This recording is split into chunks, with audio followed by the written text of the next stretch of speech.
Production funding for Flying Squirrels Insider is made possible in part by the Buick LaCrosse, a luxury sedan available at your local Buick dealer.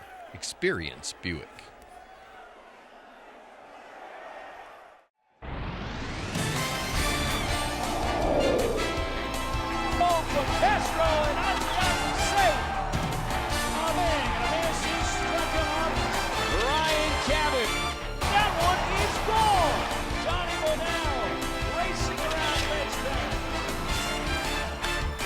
In the air to right field. This one hit deep. Miller heading back, watching it fly, and Perez has given the Squirrels the finale.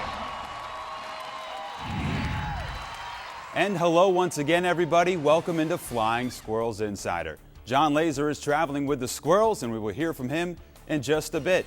I'm Jay Burnham, and laser or no laser, we've got an action-packed show for you today. John O'Connor from the Richmond Times-Dispatch is here, and he joins Wes and I as we discuss how the Squirrels have grabbed first place in the Western Division behind the top hitter in the Eastern League, Mark Minicozzi.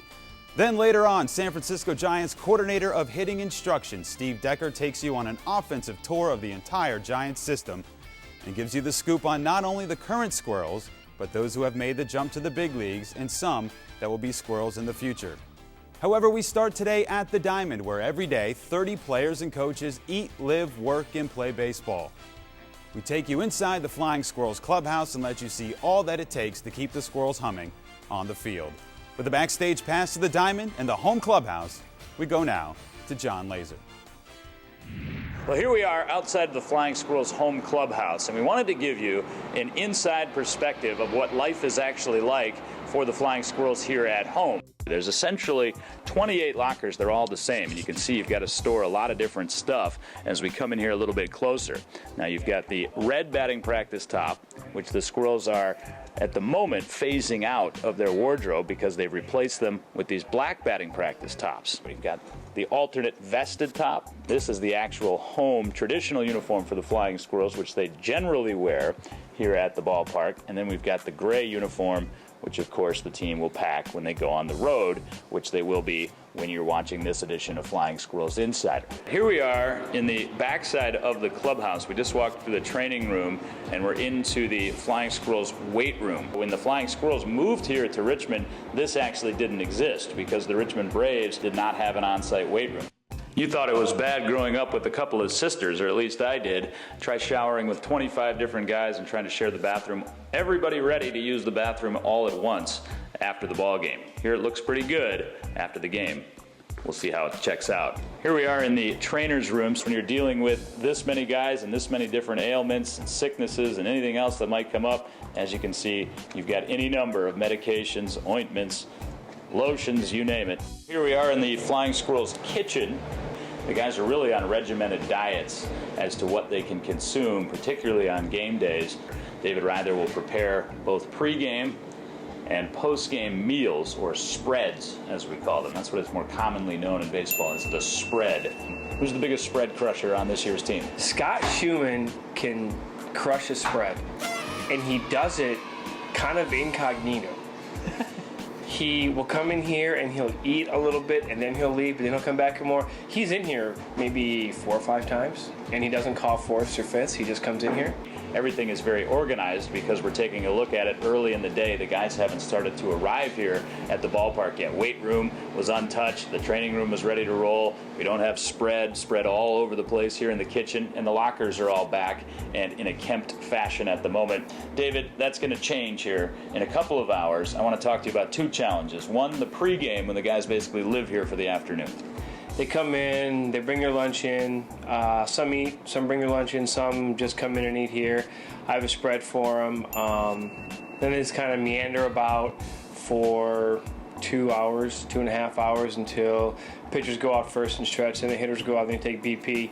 And in that little 45-minute to an hour lull, I get the post-BP spread in there, which is different from the other actual spread that I have for them.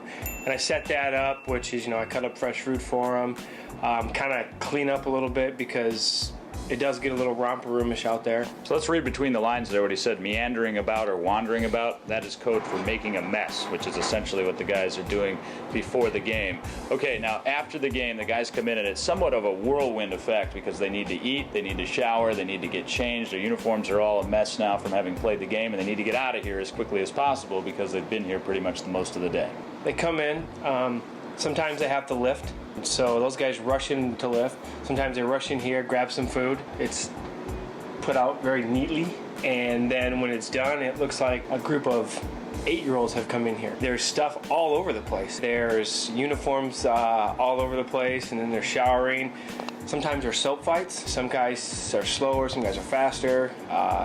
That's where I've got to get the towels going, get everything going, so I'm not here till 3, 4 o'clock in the morning. All right, here we are back in the clubhouse after a thrilling 3-2 victory for the Flying Squirrels over the Rockcats. And as you can see, no longer the organized space that it was before, as the Squirrels, after the win, those nicely pressed uniforms that were hung up so neatly before the game, well, we can see those, of course, right here in this pile, as that's the laundry load tonight. We've already seen the crumpled up uniforms and the dirt caked all over. You've got to clean those. You've got to clean the shoes. You've got to vacuum. You've got to get the lockers back to the way we saw them earlier today. Got to mop. Got to clean the bathrooms, towels. Yeah, I got about another good 3 hours ahead of me.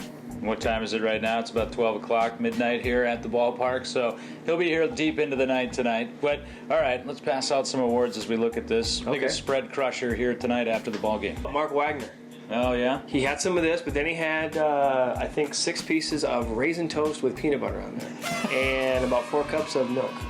4 cups of milk, raisin toast. That's what some people might eat for breakfast, but exactly. That's a nice compliment to, what do we have here, cod fillets? Who got their uniform the dirtiest tonight? Looked like Duval, I think. Duval, and he got dirty, but Joe Panic is always the dirtiest squirrel. He gets dirty. I think he just thinks about it and he gets dirty. I think that's all the diving, actually, defensively in it. But that's how the other day he had caked on. Yes, it was caked on. It was on the back, and it was, he's normally the man who is the most dirtiest in the clubhouse when he comes in. But tonight, Duval's pants are some, Ryan Lawless is right up there, but, tonight was Duval. But majority of the time, it's Joe Panic. And now it's time for more Dugout Thoughts with Chris Glore. Do you have to be nuts to have fun? And if so, are amusement parks like psych wards? I think so, because that would explain why all the horses on the carousel are staring at me.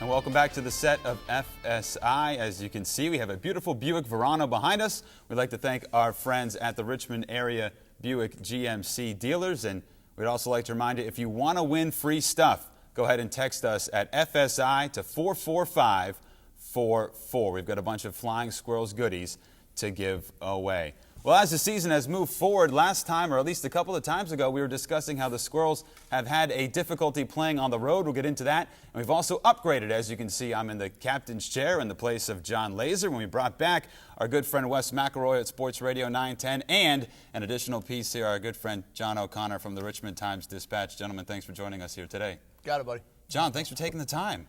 I'm no laser, but I'll do my best. Well, neither am I as we try to go forward. Last time, Wes, I guess about 2 weeks ago, we had discussed the fact that the Squirrels had a hard time winning away from the diamond. And now it appears that not only are they one of the better teams in the Eastern League, but they haven't had really any issues with winning away from home. Why? What do you think is contributing to this? Well, I think one thing is confidence. They're confident in their offense, and that offense really took off in that last road trip. When they went to Altoona, the bat started working. Jarrett Parker, 5 home runs and 12 ribbies in that series alone. But you had guys like Minicozzi, Duval come back in the lineup, Parker, Panic. And you also had the bats of guys like Javier Herrera who picked up. And he's continued things on into this month. And Ryan Lawless heated up in that series as well. But it's the confidence in that offense that really led to this team being confident and being able to get success on the road. Yeah, we referenced that Altoona series, which certainly was a monster offensive series. But John O'Connor, I want to get your thoughts. The offensive prowess began a little bit before that when the Squirrels got the return of third baseman Adam Duvall. I'm with Wes. I think the offense has been the key. And what surprised me so far is so many of these young guys who are AA rookies usually take month, 2 months to get their feet wet, to get used to the pitching in the league. You talk about Duvall, his return, Panic, Susac, Jared Parker. These are young guys, and Lawless just played a little bit last year here. These are young guys who have been very productive. That's what surprises me, and I think that's what pushed them. Well, how about the older guys that have been productive? 30-year-old Mark Minicozzi and West to you. I mean, he has just been head and shoulders above everybody else in the Eastern League. What do you see in him that separates him from the rest of the pack? I think it's confidence right now. I think it's patience. I think it's understanding of the game. This is a 30-year-old guy, and an opportunity to talk to Kaz a couple of times. I think he's grateful, and I think he's humble, but I also think he understands baseball. Unlike some guys who are coming up who get frustrated when things go south, when things don't always click. Mark is grateful to be back in baseball. This is a guy who was out of baseball, played a little independent ball, went to a Reading Phillies game, ran into Dave McElroy, started talking, went back into the cage, hit for him. The next day he's back in Arizona. Yeah. He's grateful to be in. He understands. He's got patience. And right now it's trickling over into his game, and we see the tear that he went on in May. It was an absolutely phenomenal month of May for Mark Minicozzi. And, John, I mean, you've seen quite a bit of baseball here in the city of Richmond. And I was wondering if you could compare a month that you've seen in the past to what you've seen from Mark Minicozzi, or is it on its own level? There was a shortstop on the 93 Richmond Braves team, Chipper Jones, who had a couple of months like this. Sure. He was very, very impressive. But I've never seen something like this from a 30-year-old guy. And I see it coming from the offseason. When you talk to Mark, he talks about playing ball in Nicaragua, getting a personal trainer, doing yoga, modifying his diet, dropping 23 pounds. Clearly, he rededicated himself, and it's showing. And he's healthy, and now he's forcing the Giants or at least other organizations to take notice. So, Wes, this game isn't always fair. You're not a top prospect. Sometimes you don't always get that playing time. Minicozzi, as we've said, 30 years of age. Do you see him getting an opportunity to play in the major leagues at some point? Well, a couple things here to start out with. The patience and the understanding are key, and which makes him a great clubhouse guy. He knows his role. He knows where he fits into this organization with a guy like Adam Duvall at third. We have Ricky Oropesa at first, where these guys are top prospects and they have a future. Mark Minicozzi has a future, but we just don't know exactly where it's at. They're going to work him and try to work him into the lineup. When you're playing National League teams here, it presents a problem. He's got a hot bat. Can you get him in there? Yeah. But at 30 years old, hitting .427, 26 runs, 44 hits in the month of May, and in 27 games he hit successfully, got on base 26 of them. You got to look at him, and if he keeps going like this, no matter where he's in the organizational plans, you got to do something with a guy who's hitting in the 3s and the 400s in a month. Yeah. Eventually, something's got to give. And you force the Giants or maybe another organization to follow suit. And John, same question to you. Do you see Mark Minicozzi at some point playing in the major leagues? Beggars can't be choosers, and obviously he was out of affiliated baseball about a year and a half ago. But I'd say get thee to an AL affiliate because he doesn't really have a position. He filled in at third a little bit when Duvall was out with the hand injury. He's played a little outfield, played a little first. But I see this guy as a prototypical DH. If he can get an American League affiliate, stay hot, who knows? An injury up top gives him a chance. And let's also look at it this way. He's hitting everything right now. He's hitting prospects. He's hitting pitchers. He's hitting guys, aces on staffs. He's hitting guys who are, day 5 pitchers. He's hitting everybody right now. That's a good point to point out what types of hits he's getting against what competition. And you're right, he's doing it against everybody and going the opposite way, hitting for power out to center field and left field. And certainly you'd hope that Minicozzi gets a chance at some point. He's proven that he can hit at this level. And it's a great story for the Flying Squirrels. All right, let's transition a little bit here. This team has boosted themselves to the top of the Western Division. During the course of a season, teams will go on a run. Sometimes you want that run to be at the end of the season where you're making that final push and you're playing your best brand of baseball. Can this team sustain what they've been able to do over the course of the month of May, now early June? I think if the offense remains, for the most part, intact. Now, we don't know about call-ups. We also don't know about injuries. This is an offense that had to already look at injuries to Adam Duvall, Ricky Oropesa be on the disabled list, but they're starting to crank things up. I know Mac moved this week Jared Parker because he's been in a real funk, but they moved him out of the leadoff spot. But if they can keep the key elements of this offense, and they can keep a guy like Minicozzi and Javier Herrera, the big question is, what do you do with Minicozzi, especially as we end June, go into July? You've got 8 games against National League teams. That pulls him out of the DH. You start off July with 3 NL teams. That pulls him out. So can you keep this offense cranking? It's baseball. You're going to get to the dog days. You're going to get it. It's streaks and slumps in the game. But I think if they keep the elements in this lineup, yeah, I think they can definitely keep the top of the standings. Why does Wes always get to go first? I agree. I think that's rude of me. We got a guest on set. Yeah. Obviously, the pitching is important. You got to get the rotation firmed up. There's a couple of soft spots there, but I agree with Wes again in that the offense is key. And what impresses me about this team and makes me believe it's going to get better is the punch, the power that the Squirrels have missed in the previous 3 years of their existence. I see a lot of power on this team, starting with Jared Parker. Suzak's hit some home runs. And as we know, summer months get hotter, ball flies a little bit more. I think their offense is going to get better as the young guys grow a little bit and the power increases. You and I have been around here for 4 years. This is the most potent offense, potent lineup you've seen in the 4 years of this organization? No doubt about it. No doubt about it. It's been a fun run for the Flying Squirrels, and don't forget, if you want to win free stuff, text us FSI to 44544. John, thanks for being here. We really appreciate it. My pleasure. Wes, we'll see you around the ballpark as well. You got it. You know, I'm a bleacher creature. All right, coming up next on the show, we'll go back to John Laser and talk with Steve Decker of the San Francisco Giants as he stops by to discuss the hitting up and down the Giants system.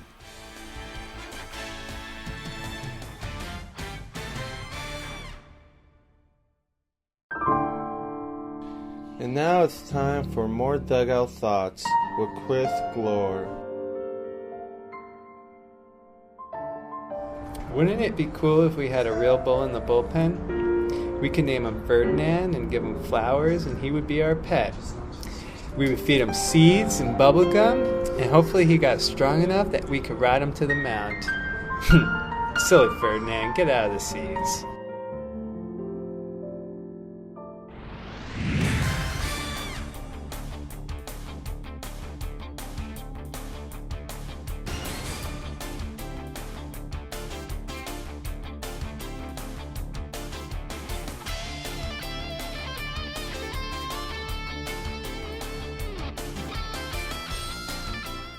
Welcome back to Flying Squirrels Insider. A beautiful day here at the Diamond, so we decided to bring you onto the actual field rather than FSI field back at the studio, and we now have the pleasure of being joined by coordinator of minor league hitting instruction, Steve Decker. And first of all, Deck, welcome back to Richmond, and thanks so very much for taking time for us. Well, thank you. I've been here a few times where the weather's been bad, but what a beautiful day, and I look forward to getting to work here with Oropesa later in the day. I want to get to Ricky in just a second, but before we do, a quick overview of what it is that you do, and basically that's work with all the hitters, position players throughout the system, not just the guys here in Richmond. So he's a perfect source to not only catch us up on the guys this year, but also the guys from the past and maybe some guys in the future. But let's start with the guys here, and let's start with Ricky Oropesa, because he had a great spring up in big league camp, but he scuffled a bit here in the Eastern.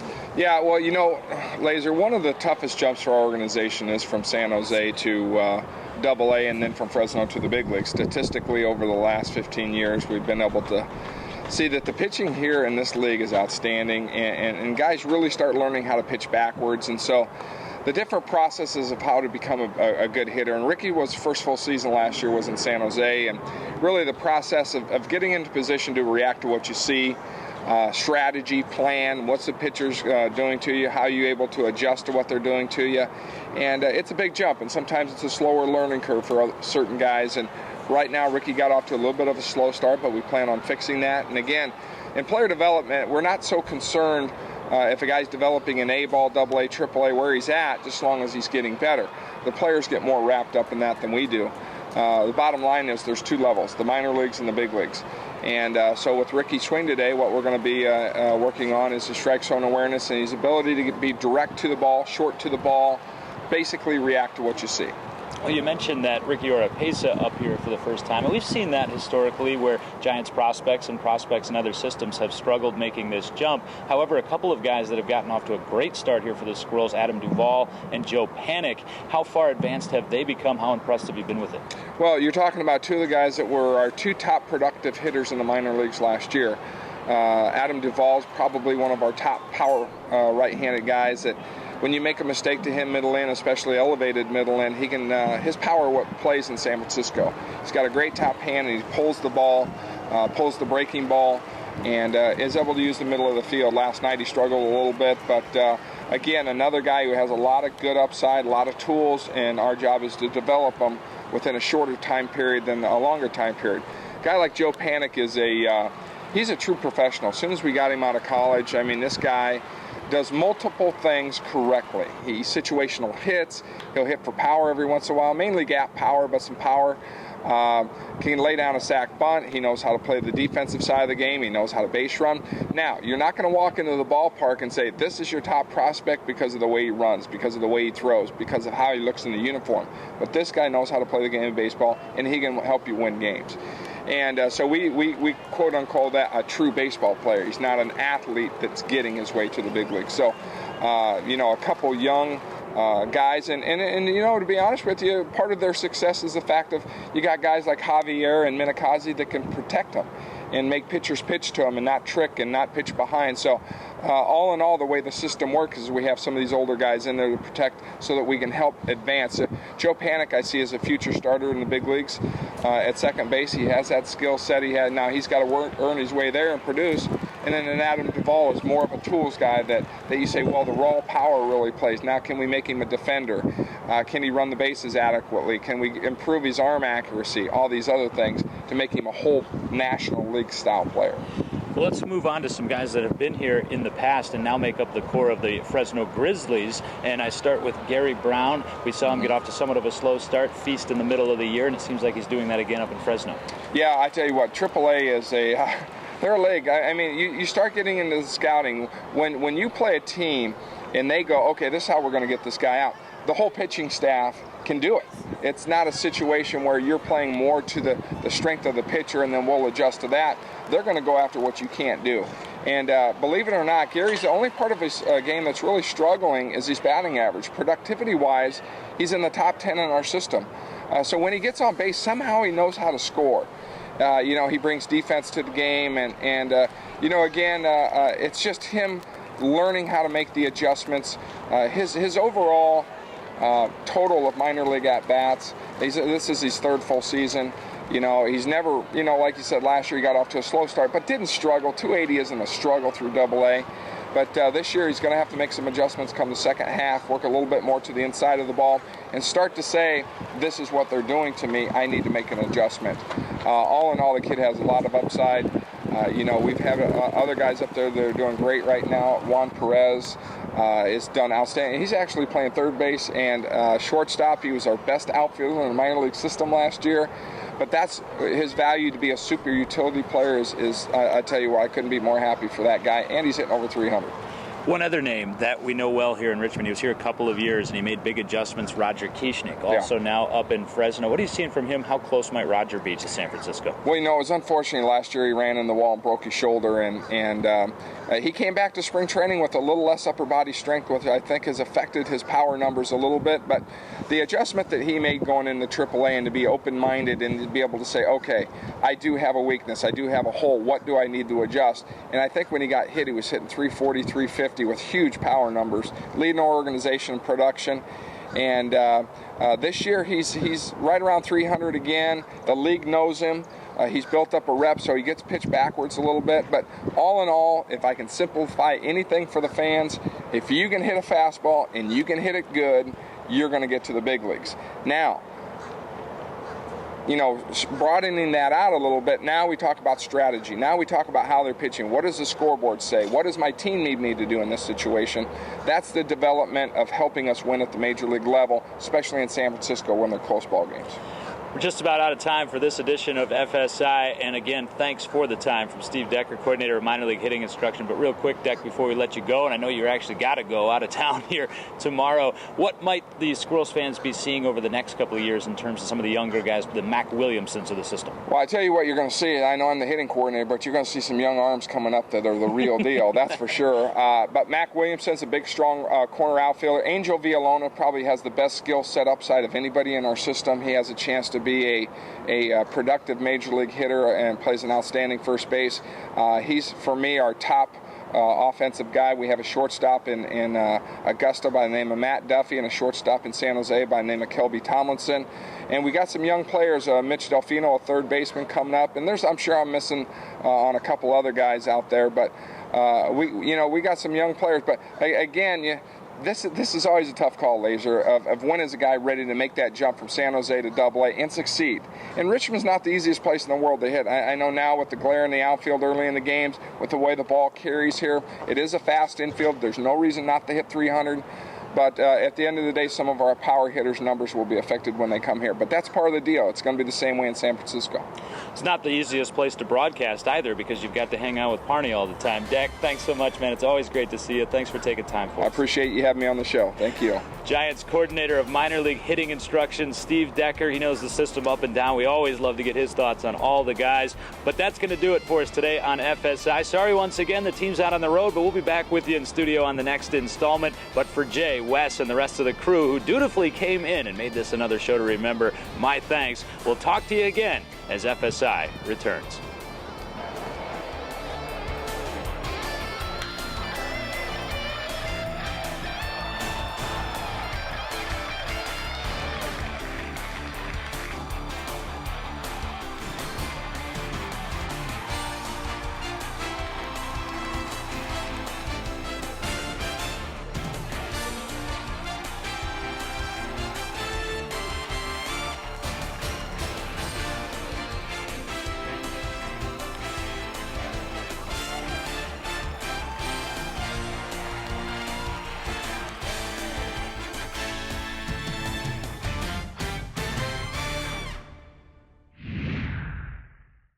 Production funding for Flying Squirrels Insider is made possible in part by the GMC Terrain, available at your local GMC dealer. We are professional grade.